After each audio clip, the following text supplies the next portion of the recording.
everyone, welcome back to my channel. I am Prachi and I am psychologist, and today I am going to talk about 10 parenting mistakes while raising a autistic child. So अगर आपका बच्चा autistic है, so first thing I want to tell you that you are doing your best.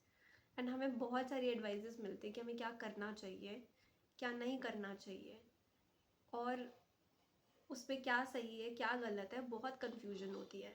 But अगर आप 10 चीज़ें ऐसी हैं जो आप नोट कर लो कि मुझे ये चीज़ नहीं करनी है, आपकी पेरेंटिंग बहुत आसान हो जाएगी। और आपको जो चीज़ें एडवाइजेस, जो एक्टिविटीज़ हैं जो आपको आपके थेरेपिस्ट से मिलती है, जो आप इंटरनेट पे सर्च करते हो, उस चीज़ को समझने में आपको बहुत हेल्प मिलेगी। और ये आपके लिए बहुत ज़्यादा हेल्पफुल होगा अगर आप वो 10 चीज़ें अवॉइड कर लो अपनी जर्नी में। So first thing is forcing eye contact. मैंने बहुत पेरेंट्स को देखा है कि वो बहुत ज़्यादा ऑब्सेस्ड, जब उन्हें पता लगता है कि आई कॉन्टैक्ट करना बहुत ज़रूरी है और जब बच्चा देखता नहीं है तो वो बहुत ज़्यादा फोर्स करते हैं, बहुत सारी चीज़ें बहुत ज़्यादा कोशिश करते हैं। नेम रिस्पॉन्डिंग भी अगर नहीं आई होती है तो बच्चा नेम रिस्पॉन्ड भी नहीं करता और देखता भी नहीं है, तो उसमें पेरेंट्स बहुत ज़्यादा फोर्स करते हैं बच्चे को। और कभी कभी वो उनका फेस पकड़ते हैं, उनको बहुत ज़्यादा फोर्स करते हैं। So it's important that you realise कि हमें फोर्स नहीं करना है बच्चे को आई कांटेक्ट कराने के लिए या कोई भी चीज़ कराने के लिए। It should come natural. अगर आप कोई भी एक्टिविटी करें और थेरेपी में भी अगर कोई चीज़ बहुत ज़्यादा ज़बरदस्ती कराई जा रही है बच्चे के साथ, तो आपको ये कंसिडर करना चाहिए तो शायद वो गलत हो। क्योंकि अगर बच्चा बहुत ज़्यादा फ्रस्ट्रेटेड हो रहा है तो वो आपको और अवॉइड कर सकता है, क्योंकि ऑटिज़म में सोशलाइजेशन वीक होता है, कम्युनिकेशन वीक होता है। एंड हमें ऐसी चीज़ें करनी है जहाँ बच्चा सेफ फील करे और ज़्यादा इंटरेस्टेड हो सोशलाइज करने के लिए और कम्युनिकेशन करने के लिए। तो हमें फोर्स नहीं करना किसी भी चीज़ के लिए। और आई कांटेक्ट आप प्लेफुल वॉइसेस के थ्रू इस्टेब्लिश कर सकते हैं, जिसमें टाइम लगेगा, जिसमें अगर आप कंसिस्टेंटली करते हैं तो वो चीज़ आई कांटेक्ट अपने आप बच्चा देखता है। रादर हमें फोकस करना है कम्युनिकेशन पर। अगर बच्चा किसी भी तरीके से कम्युनिकेट करता है, जेस्चर से, नॉन वर्बली, तो that is consider as a communication. आपको आई कांटेक्ट फोर्स करने की ज़रूरत नहीं है। जब बच्चा इंटरेस्टेड होगा वो खुद अपने आप देखेगा। और आई कांटेक्ट इस्टेब्लिश करने के लिए कुछ टेक्निक्स होती हैं जो आपको आपके थेरेपिस्ट बता सकते हैं, जहाँ आपको पॉज लेना है, कहाँ आपको वेट करना है, कहाँ बात पे फोकस करना है, कम्युनिकेशन में वर्ड्स लेस यूज़ करने हैं, सो दैट आपका इम्पैक्ट ज़्यादा बढ़े, तब आप उस बच्चे की अटेंशन को ग्रैब कर पाएंगे। Second point is comparing your child with other children. So हम इस जर्नी में बहुत ज़्यादा कंपैरिजन करते हैं। ऑटिस्टिक बच्चों का ब्रेन, उनका लर्निंग प्रोसेस बहुत अलग होता है दूसरे बच्चों से। एंड ये बहुत ज़रूरी है कि हम उनके लर्निंग प्रोसेस पे फोकस करें। अगर हम उन्हें बार बार कंपेयर कर रहे हैं या फिर अपने ऊपर वो प्रेशर क्रिएट कर रहे हैं कि मेरा बच्चा वो नहीं कर रहा जो इस एज में बच्चे कर लेते हैं, तो that causes unnecessary pressure on you. It's good that you are observing and you are very active in your parenting, but it's also important कि आप उस चीज़ का प्रेशर अपने ऊपर ना लो। रादर आप अपने बच्चे की लर्निंग कर्व को समझो, स्मॉल अचीवमेंट पे फोकस करो। हर दिन एक लॉन्ग टर्म गोल पे या ह्यूज माइलस्टोन पे फोकस मत करो कि जब मेरा बच्चा बोलेगा बस एक बार बोल दे और ये इतने वर्ड्स बोले, अभी वो ऐसे बोले। There is always something to look forward. कोई ना कोई माइलस्टोन हमेशा रहेगा अचीव करने के लिए। सो आपको इसको किसी भी चीज़ से कंपैरिजन नहीं करना। हर बच्चे की जर्नी अलग होती है, हर बच्चे की ग्रोथ अलग होती है। Even in neuro diversion kids also, दो ऑटिस्टिक बच्चे भी सेम तरीके से ग्रो और लर्न नहीं करते हैं। उनके लिए बहुत ज़्यादा पेशेंस और अंडरस्टैंडिंग इस पेरेंटिंग में चाहिए होता है उनके साथ, सो दैट आप खुद पे अगर आप वो अपने अननेसेसरी प्रेशर क्रिएट करोगे तो आपके लिए और चैलेंजेस बढ़ जाएंगे।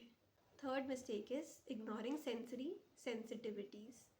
सो हर बच्चे की प्रोफाइल अलग होती है and in autism sensory difficulties are very common. So अगर आपको अपने बच्चे का सेंसरी प्रोफाइल पता है कि कौन बच्चा आपका अवॉइडर है, क्या चीज़ें अवॉइड करता है या क्या चीज़ें सीख करता है, तो आपके लिए समझना बहुत ज़रूरी हो जाएगा, बहुत आसान हो जाएगा कि आपको मेल्ट डाउन के ड्यूरिंग या टैंट्रम्स के ड्यूरिंग क्या करना है। या अगर आप सेंसरी रूटीन्स फॉलो करें या सेंसरी रूटीन्स के बारे में जानें तो बहुत ज़रूरी है कि आपका बच्चा ज़्यादा काम डाउन रहेगा, उसका नर्वस सिस्टम ज़्यादा रेगुलेटेड रहेगा। आप अपने घर के एनवायरनमेंट को उस तरीके से मॉडिफाई कर सकते हैं जिस तरीके से आपके बच्चे की सेंसरी प्रोफाइल है। अगर आपका बच्चे को ज़्यादा वेस्टिबुलर स्टिमुलेशन चाहिए तो आप स्विंग्स या फिर अगर प्रेशर बहुत अच्छा लगता है तो आप बीन बैग्स या वेटेड ब्लैंकेट्स या जैकेट्स जो होते हैं आप यूज़ कर सकते हैं। आप अपने घर का एनवायरनमेंट उस तरीके से चेंज करें या फिर किसी ऑक्यूपेशनल थेरेपिस्ट से बात करें सो दैट आपके पास आप बच्चे को पता हो कि मुझे कैसे अपने आप को काम डाउन करना है। Fourth point is punishing melt downs. जब बच्चे का मेल्ट डाउन होता है, मेल्ट डाउन टैंट्रम से बहुत अलग होता है। टैंट्रम्स तब आते हैं जब बच्चे को कोई चीज़ चाहिए होती है और जब उसको वो नहीं मिलती तो टैंट्रम्स आता है। टैंट्रम को हैंडल करना के लिए एक अलग तरीके से आपको अप्रोच करना है और जब मेल्ट डाउन आता है तब उसको अलग तरीके से अप्रोच करना है। मेल्ट डाउन्स यूजली तब आते हैं जब बच्चे को कोई भी चीज़ बहुत ज़्यादा ओवरवेल्म करती है। तो आपको देखना है कि क्या इन्वायरमेंट में कोई ऐसी चीज़ है या फिर किस बात से बच्चा एंग्शियस हो रहा है जो उसे मेल्ट डाउन्स आ रहे हैं। टैंट्रम्स में हम बाउंड्रीज इस्टेब्लिश करते हैं बट मेल्ट डाउन्स के ड्यूरिंग हम बहुत ज़्यादा को रेगुलेशन प्रैक्टिस करते हैं। बच्चे को सेंसरी रूटीन या उसके हिसाब से सेंसरी एक्टिविटीज़ करते हैं बच्चे के साथ सो दैट उसका नर्वस सिस्टम ज़्यादा काम डाउन रहे मेल्ट डाउन्स के ड्यूरिंग। सो हमें बच्चे को पनिश नहीं करना, उसको समझना है कि वो ऐसे क्यों रिएक्ट कर रहा है। हम यूजली कहीं और किसी स्पेशली बाहर कभी जाते हैं, किसी के घर जाते हैं तो हमारे लिए बहुत ज़रूरी हो जाता है, एक अननेसेसरी हम प्रेशर लेके चलते हैं कि how we will be perceived as parents और हमारा बच्चा कैसा परसीव होगा अगर वो बहुत ज़्यादा टैंट्रम थ्रो कर रहा है। तो उस वक्त भी बहुत ज़रूरी है कि आप उसे हिट ना करें। अगर आपका बच्चा हिट करता है या फिर टैंट्रम्स के ड्यूरिंग तो उसके लिए उन स्ट्रॉन्ग बिहेवियर्स के लिए आप किसी साइकोलॉजिस्ट को कंसल्ट कर सकते हैं और you can email me if you want a session from me. I guide you कि आपको ड्यूरिंग स्ट्रॉन्ग बिहेवियर्स कैसे अपने बच्चे को हैंडल करना है, क्या आपके बच्चे की प्रोफाइल है। So individual therapy helps you in understanding your child. Therapies में ये नहीं होता कि बच्चा अपने आप ठीक हो जाएगा बट बच्चे के साथ पेरेंट्स को भी चेंज होना पड़ता है, फैमिली को भी चेंज होना होता है and it requires you to change your lifestyle, your habits और योर कोपिंग मैकेनिज्म। अगर आप बहुत चीज़ों पे रिएक्ट करते हो तो it requires you to become calm down. It requires you कि आप अपने बच्चे के साथ कामली उसको हैंडल करें। Fifth mistake is talking too much when child is overwhelmed. So जब चाइल्ड ऑलरेडी स्ट्रेस्ड होता है या ड्यूरिंग मेल्ट डाउन और टैंट्रम, जब इमोशनल टर्बुलेंस होता है चाइल्ड के मन में ऑलरेडी, अगर हम उसे बहुत ज़्यादा एक्सप्लेन करते हैं, बहुत ज़्यादा और एक्सप्लेनेशंस देते कि अच्छा ये चीज़ ऐसे नहीं हो सकती, हम ये तब करेंगे, हम ऐसे करेंगे, हम वैसे करेंगे, तो that can that is not necessary during to do that. आपका बच्चा और ज़्यादा ओवरवेल्म हो जाएगा। व्हाट ही नीड्स और व्हाट ही और she needs is your support. तो जैसे हमने पहले डिस्कस किया को रेगुलेशन, तो इम्पॉर्टेंट है कि आप उस वक्त को रेगुलेटेड बच्चे को फील कराएं या को रेगुलेशन प्रैक्टिस करें। वहाँ आप छोटे सेंटेंसेस यूज़ करें, वर्ड्स यूज़ करें विद पॉजेस, कि जैसे कि आपने 5 सेकेंड्स के बाद वो वर्ड बोला, जैसे कि काम down, it's okay.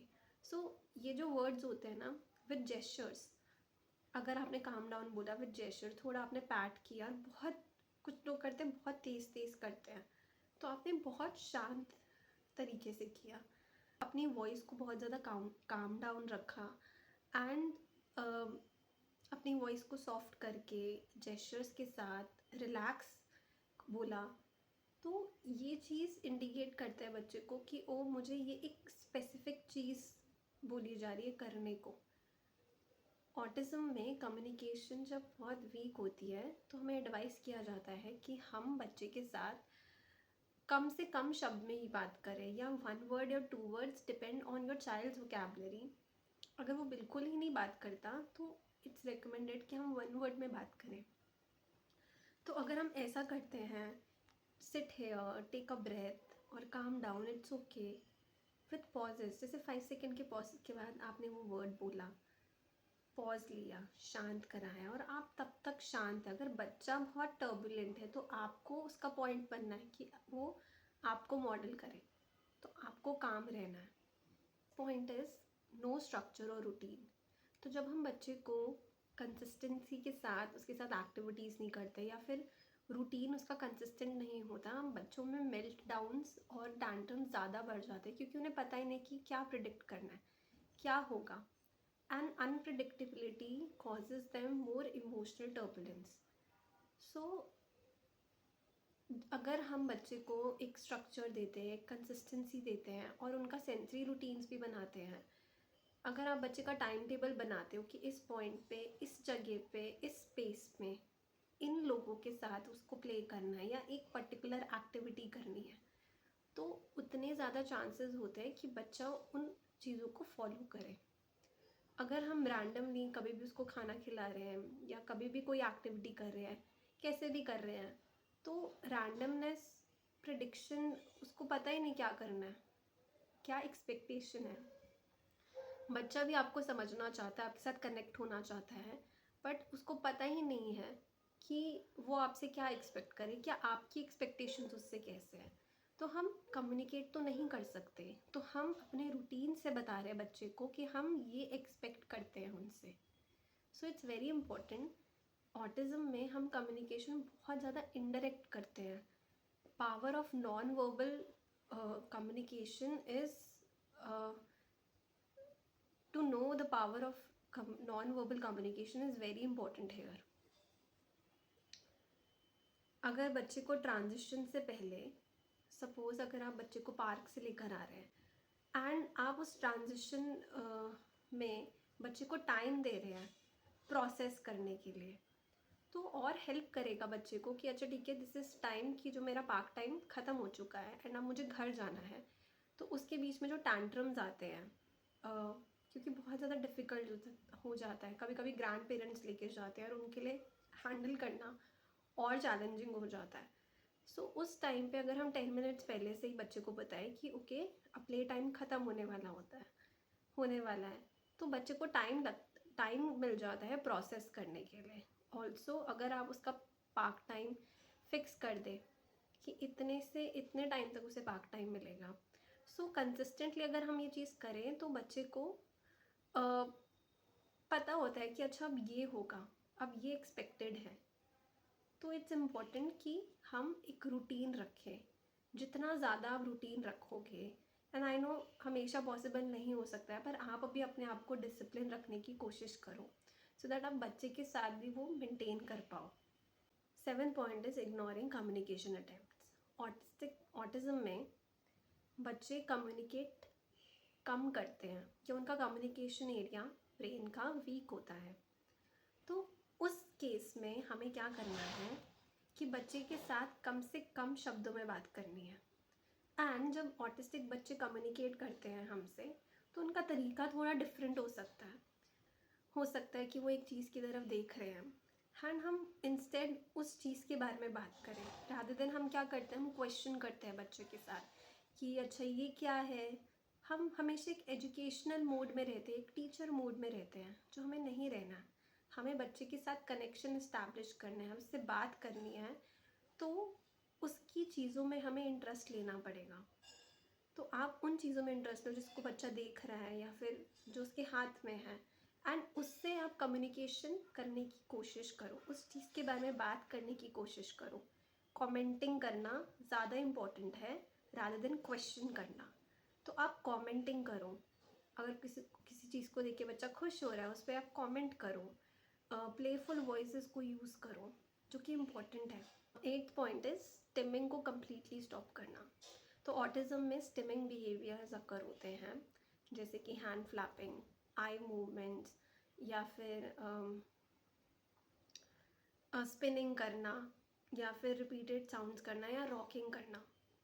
So autistic बच्चों में एक सेल्फ रेगुलेशन का तरीका उनका अलग होता है। जैसे कि आपने अडल्ट्स में देखा होगा कि जब हम एंग्शियस होते हैं तो हम वॉक करते हैं, एक ही मूवमेंट को हम बार बार करते हैं, या कुछ लोग लेग बहुत शेक करते हैं। सो नॉर्मल लोगों में भी ये बिहेवियर होता है, बट हमारे में क्या होता है कि ऑटिस्टिक बच्चे को लेके पेरेंट्स बहुत ज़्यादा सेंसिटिव होते हैं, बहुत ज़्यादा कॉन्शियस हो जाते हैं कि ये बिहेवियर बहुत अजीब लगता है और वियर्ड लगता है, एंड सोसाइटी पता नहीं हमारे बच्चे को किस तरीके से परसीव करे।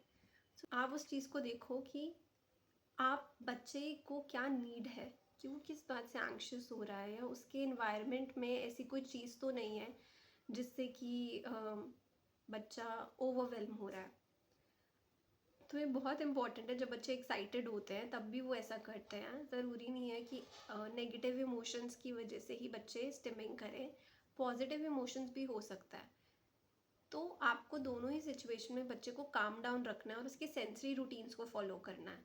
अगर बच्चे की डेली रूटीन में सेंसरी एक्टिविटीज़ होंगी जो उसकी सेंसरी प्रोफाइल के अकॉर्डिंगली हो, तो बच्चे के मेल्टडाउन्स बहुत कम हो जाते हैं। और स्टिमिंग बिहेवियर हम कम्प्लीटली स्टॉप नहीं कर सकते, बस हम उनको कम कर सकते हैं। टाइम टू टाइम ये चेंज भी होते रहते हैं, कभी हैंड फ्लैपिंग बहुत ज़्यादा रहेगा, हैंड फ्लैपिंग स्टॉप हो गया तो कोई और स्टिमिंग बिहेवियर रहेगा। तो आप जितना स्टॉप करने की कोशिश करोगे वो किसी ना किसी और फॉर्म में वो बाहर आएगा, क्योंकि बच्चे को पता ही नहीं है कि अपने आप को रेगुलेट कैसे करें।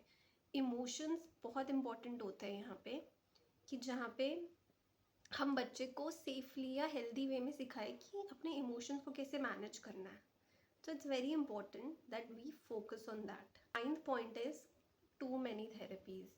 जब हम बच्चे को ऑटिज़म में बहुत टाइम तक अगर बच्चा थेरेपीज़ पर है और आपने बहुत टाइम से ब्रेक नहीं लिया है, तो इट्स हाई टाइम कि आप इस चीज़ को कंसिडर करो। क्योंकि क्या होता है कि बच्चे ना थेरेपीज़ पे भी स्टॉप करना या रिस्पॉन्ड करना छोड़ देते हैं अगर बहुत सारी थेरेपीज़ है।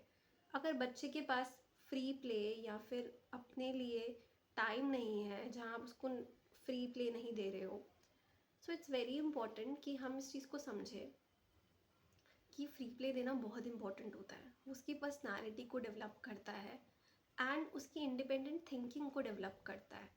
ऑटिस्टिक बच्चों को हर चीज़ सिखाई नहीं जा सकती, ऐसा नहीं है कि हम वो हैंडीकैप्ड है और उनको हर चीज़ सिखाई जाए। उनकी भी एक इंडिविजुअल थिंकिंग है जिसको डेवलप करना पेरेंट्स के लिए बहुत इम्पोर्टेंट है। तो आप कोशिश करो कि आप उस चीज़ पे फोकस करो।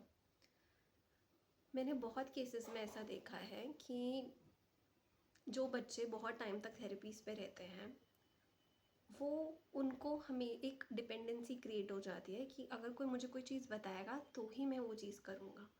सो अगर आपका बच्चा उस चीज़ में ना जाए और वो अपनी इंडिपेंडेंट थिंकिंग को डेवलप कर पाए, सो इट्स इम्पॉर्टेंट कि आप डेली उसके रूटीन में एक फ्री प्ले डालो जहाँ आप उसको नो ना बोलो किसी भी चीज़ में। आप उसको वो इन्वायरमेंट दो जहाँ वो एक्सप्लोर कर सके खुद से चीज़ें ऑब्जेक्ट मैनिपुलेट कर पाए, उसको जैसी चीज़ें करनी है वो कर पाए। 10th point is not celebrating small steps. So parents ये गलती करते हैं कि हम एक चीज़ करते हैं कि जहाँ पे हम एक माइलस्टोन को लेके बैठ जाते हैं कि जब मेरा बच्चा ये करेगा तब वो ठीक है, बस मैम ये कर ले, बस मैम ये कर ले। और इसी में हम इस लूप में फंस जाते हैं। कुछ पेरेंट्स को मैंने ऐसे देखा है कि उन्हें कितने टाइम से हॉलीडे पे नहीं जाते या किसी के घर नहीं जाते, क्योंकि उन्हें लगता है कि जब तक हमारा बच्चा ठीक नहीं हो जाता तब तक वो चीज़ें नहीं करेंगे। सो इट्स इम्पॉर्टेंट कि आप इस चीज़ को ऐसे ना देखिए, इस पर्सपेक्टिव से ना देखिए कि आपको आपके बच्चे को फिक्स करना है या ठीक करना है। ऑटिज़म के साथ आपको अपना लाइफस्टाइल चेंज करना पड़ता है, बट अगर आप इस मिथ में है कि ये जब चीज़ ठीक हो जाएगी तब आप इंजॉय करेंगे, सो आपको वो चीज़ करने की ज़रूरत नहीं है। आप अपने बच्चे को बाहर लेके जा सकते हैं डिपेंडिंग ऑन हिज और हर कंफर्ट, क्योंकि न्यू इन्वायरमेंट्स स्टिमुलेट कर देते हैं या ओवरवेलम कर देते हैं। बट इट्स इम्पॉर्टेंट कि आप चीज़ें एक्सप्लोर करें अपने बच्चे के साथ और उसके साथ हर जगह जाए या उसे एक्सप्लोर कराए, रादर देन सिर्फ थेरेपी घर, स्कूल थेरेपी घर, एक लूप में ना फंसे हो। उसके लिए भी एक न्यू इन्वायरमेंट एक्सप्लोर करने के लिए हो। और धीरे धीरे अगर हम उस चीज़ को अलाउ करते हैं तो बच्चा भी, ऑटिस्टिक बच्चे सिर्फ टाइम लेते हैं चीज़ों के साथ सेटल होने में, बट वो इवेंचुअली हो सकते हैं। विथ पेशेंस एंड अंडरस्टैंडिंग हमें समझना होगा कि अगर आपका बच्चा एक छोटी चीज़ भी कर रहा है ना रोज़, तो वो भी इम्पॉर्टेंट है। उसको भी आप सेलिब्रेट करो, उसको भी आप होल्ड, अपने इन्जॉयमेंट को होल्ड पे मत डालो कि किसी दिन जब ये होगा तो मैं ये करूँगा। तो आपको इम्पॉर्टेंट है समझना कि ऑटिज़म एक जर्नी है, एक पेरेंटिंग जर्नी है, कि जहाँ आपको कुछ स्किल्स सीखनी होगी, जहाँ पर आपको रेगुलेशन स्किल्स सीखते हैं, पेशेंस सीखते हैं, अंडरस्टैंडिंग सीखते हैं, अनकंडीशनल लव सीखते हो। तो ये एक जर्नी है जिसको आपको सीखना है। एंड आई नो बहुत कन्फ्यूजन है, बहुत सारी एडवाइजेज़ है, बट अगर आप ये चीज़ें 10 चीज़ें हैं जो आप लिस्ट बना लो कि ये नहीं करनी है, तो आपकी पेरेंटिंग जर्नी बहुत आसान हो जाएगी। ऑटिज़म में बच्चे अलग तरीके से सीखते हैं, उनका लर्निंग पैटर्न अलग होता है। सो इट्स इम्पॉर्टेंट कि आप इस चीज़ को समझो, रादर देन आप उसे कंपेयर करो कि ये विक्टिमाइज मोड में जा रही कि मेरे साथ ही क्यों हुआ। आप इस जर्नी को एक्सेप्ट करो कि ये एक ग्रोथ के लिए है, ये आपकी ग्रोथ के लिए, आपकी फैमिली की ग्रोथ के लिए है। एंड आपको अपने बच्चे के साथ at the end connection establish करना है, कनेक्ट करना है, अपने बच्चे को समझना है। So focus on that. So अगर आपको मेरी ये वीडियो अच्छी लगी, so please like, share and subscribe. I will see you next time.